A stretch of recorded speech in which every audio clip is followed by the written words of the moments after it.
Hello दोस्तों, 1971 में पहली बार स्टारबक्स की शुरुआत के बाद से स्टारबक्स हमें अपने दोस्तों के साथ शानदार कॉफी शेयर करने का एक बेहतरीन अनुभव दे रहा है। $3.8 मिलियन में खरीदी हुई कंपनी कैसे आज 111 बिलियन डॉलर की कंपनी बन गई है। लेकिन क्या आप जानते हैं, जब स्टारबक्स शुरू हुआ था तो वो कॉफी बिजनेस में कभी था ही नहीं। फिर भी स्टारबक्स आज कॉफी मार्केट का किंग है। 34,300 स्टोर अराउंड द 80 कंट्रीज, 3,80,000 से भी ज्यादा एम्प्लॉय। आखिर इतना सब स्टारबक्स कैसे मैनेज कर पाती है? क्या आपको पता है स्टारबक्स अपने वर्कर को परफ्यूम नहीं लगाने देती है? लेकिन ऐसा क्यों? स्टारबक्स की एक और सबसे खास बात तो ज्यादातर लोगों को नहीं पता है कि स्टारबक्स कभी भी अपना फ्रेंचाइजी नहीं बांटता है। लेकिन ऐसा क्यों? स्टारबक्स अपने एम्प्लॉय को सब पार्टनर कहकर बुलाती है। लेकिन ऐसा क्यों? आइए आज के इस वीडियो में हम जानते हैं कि कैसे स्टारबक्स इतने सालों बाद भी कॉफी मार्केट में अपनी पकड़ बनाए रखने में सफल है। आखिर स्टारबक्स ऐसा कौन सा बिजनेस मॉडल इस्तेमाल करता है जो इसको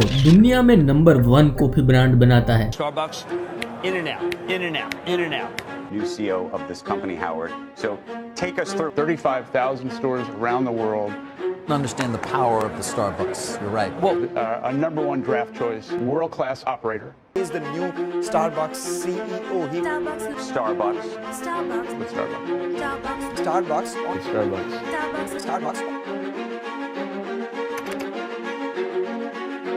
स्टारबक्स के बिजनेस मॉडल के बारे में जानने से पहले थोड़ा इसके शुरुआत के दिनों के बारे में जान लेते हैं। कहानी की शुरुआत होती है 30 मार्च 1971 को, जब यूनाइटेड स्टेट ऑफ अमेरिका में 3 दोस्त जेरी बाल्डविन, जेव सिगल, गॉर्डन बोकर ने मिलकर अपना एक कॉफी बीन्स का शॉप खोला। 1971 में यूएस मार्केट में कॉफी की डिमांड बहुत ही ज्यादा थी, इसीलिए इनका बिजनेस काफी कम समय में अच्छा परफॉर्म करने लगा। 1980 में स्टारबक्स कंपनी में मैनेजिंग डायरेक्टर के तौर पर काम कर रहे हावर्ड शुल्ट्ज को इटली जाने का मौका मिला। वहां जाके उन्होंने देखा कि इटली में कॉफी के लिए एक अलग से कैफे है, जहां लोग न सिर्फ कॉफी पीने आते हैं बल्कि अपना छोटा मोटा मीटिंग करने या फिर समय बिताने भी आते हैं, और कैसे लोग कॉफी पीने के साथ साथ एक बेहतरीन वाइब फील कर पाते हैं। इटली से आने के बाद हावर्ड ने अपने फाउंडर्स के साथ बात किया कि क्यों ना हम भी कॉफी बीन्स की जगह एस्प्रेसो कॉफी बेचे, क्योंकि आने वाले समय में इसकी डिमांड बहुत ही ज्यादा रहने वाली है। लेकिन शुरू में स्टारबक्स के फाउंडर ने साफ मना कर दिया। बहुत मनाने के बाद स्टारबक्स के फाउंडर ने अपना एक एस्प्रेसो कॉफी शॉप खोल लिया। लेकिन जब हावर्ड ने बिजनेस को और बड़ा बनाने के लिए और आउटलेट्स खोलने की बात कही तो फाउंडर्स ने साफ मना कर दिया। फिर हावर्ड ने भी स्टारबक्स को छोड़ दिया और अपना एक अलग से कॉफी स्टोर खोल लिया, और देखते ही देखते 1984 में हावर्ड ने स्टारबक्स को खरीद लिया और खुद मालिक बन गए। स्टारबक्स के तीनों फाउंडर्स ने स्टारबक्स को बेच दिया क्योंकि उनका कॉफी बीन्स का बिजनेस बहुत ही अच्छा चल रहा था। अब आइए बात करते हैं स्टारबक्स के बिजनेस मॉडल की, जिसकी वजह से लोग इसके साथ इतने सालों से जुड़े हुए हैं। दरअसल स्टारबक्स अपने कस्टमर को 3 सबसे बेहतरीन चीजें प्रोवाइड करता है। पहला है बेस्ट क्वालिटी। स्टारबक्स हमेशा अपने कॉफी में सबसे बेहतरीन और फ्रेश बीन्स का इस्तेमाल करता है, क्योंकि इनका मानना है कि बिजनेस में क्वालिटी सबसे ज्यादा मायने रखता है। स्टारबक्स स्टोर में आप देखेंगे कि आपके सामने ही कॉफी बीन्स से कॉफी बनाई जाती है, क्योंकि हर कस्टमर चाहेगा कि उसके सामने उसका डिश तैयार हो। दूसरा है बेस्ट एक्सपीरियंस। स्टारबक्स में कस्टमर को एक बेहतरीन एक्सपीरियंस मिलता है, जहां कस्टमर अपने आप में एक अच्छा वाइब महसूस कर पाते हैं। स्टारबक्स में जाने वाले हर एक कस्टमर को सेम तरह से ट्रीट किया जाता है, चाहे आप कुछ खरीदे या नहीं। एक रिसर्च के मुताबिक यह माना जाता है कि इंसान को जहां कस्टमर एक्सपीरियंस बढ़िया मिल जाता है वहां वो बार बार जाना चाहता है। और तीसरा है best and low investment marketing. Starbucks अपने स्मार्ट मार्केटिंग स्ट्रेटेजी के लिए दुनिया भर में फेमस है, इसीलिए स्टारबक्स वर्ल्ड की सबसे सक्सेसफुल कंपनियों में से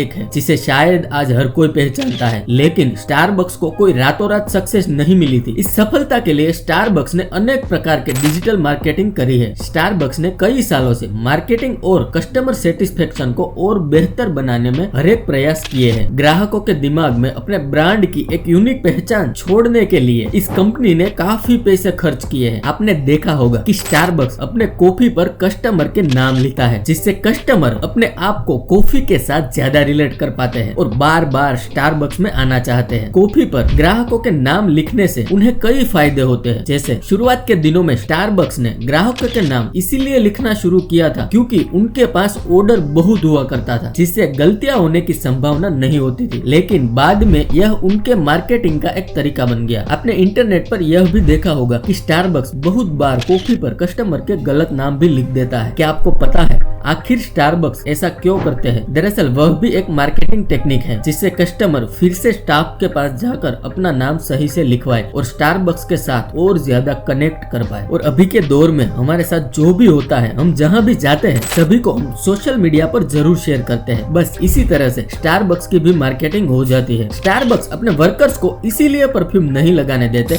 क्योंकि स्टारबक्स का मानना है कि इन सब चीजों से उनके कॉफी का स्मेल खराब हो सकता है और स्मेल खराब होने से वो अपने कस्टमर खो सकते हैं, जो स्टारबक्स बिल्कुल भी नहीं चाहता। स्टारबक्स की एक और सबसे खास बात जो ज्यादातर लोग नहीं जानते कि स्टारबक्स कभी भी अपना फ्रेंचाइजी नहीं बेचता है। आप स्टारबक्स के जितने भी फ्रेंचाइजी देखते हैं वो सभी स्टारबक्स के खुद के हैं, क्योंकि यह फ्रेंचाइजी बांटने में रिस्क नहीं लेना चाहते हैं। आखिर ऐसा क्या रीजन है जिसकी वजह से स्टारबक्स अपनी फ्रेंचाइजी नहीं बेचता है? दरअसल स्टारबक्स के मालिक का मानना है कि अगर वो फ्रेंचाइजी बांटते हैं और फ्रेंचाइजी लेने वालों ने उनके प्रोडक्ट को बनाने में लापरवाही की तो इससे कंपनी पर भारी असर पड़ेगा। इसीलिए जब भी स्टारबक्स को अपना नया आउटलेट खोलना होता है तो वो खुद ही खोलते हैं। एक और बात जो आप सभी के लिए जानना बेहद ही जरूरी है वो यह है कि स्टारबक्स का मानना है कि उनकी विरासत यही है। एम्प्लॉय हर दिन दो कामों को करने की उम्मीद पर काम पर जाते हैं। पहला, अपने दोस्तों के साथ शानदार कॉफी पी सके और दूसरा, दुनिया को थोड़ा और बेहतर बनाने में मदद कर सके। अगर बात करें स्टारबक्स के टोटल आउटलेट्स की तो इनके पूरे वर्ल्ड में लगभग 34,300 से भी ज्यादा आउटलेट्स है, जबकि इसके 270 से भी ज्यादा आउटलेट्स सिर्फ इंडिया में ही है। अब सवाल यह आता है कि आखिर स्टारबक्स भारत में कैसे आया? एक बात तो हम सभी जानते हैं कि भारत एक बहुत ही बड़ी मार्केट कैप है, जहां हर एक कंपनी अपना कारोबार बढ़ाना चाहती है, लेकिन यहाँ टिक पाना हर किसी के बस की बात नहीं है। इसीलिए स्टारबक्स ने जब भारत में अपना कॉफी का बिजनेस एक्सपांड करने का सोचा तो उसके लिस्ट में टाटा ग्रुप का नाम सबसे ऊपर था, जिसके साथ मिलकर वो भारत में काम कर सकते थे। स्टारबक्स ने टाटा के साथ 50-50% पार्टनरशिप के साथ कोलैबोरेट कर लिया और इसका नाम दिया गया टाटा स्टारबक्स प्राइवेट लिमिटेड। और फिर स्टारबक्स ने टाटा ग्रुप के साथ मिलकर अक्टूबर 2012 में अपना पहला आउटलेट मुंबई में खोला और धीरे धीरे अपने आउटलेट को बढ़ाते गए।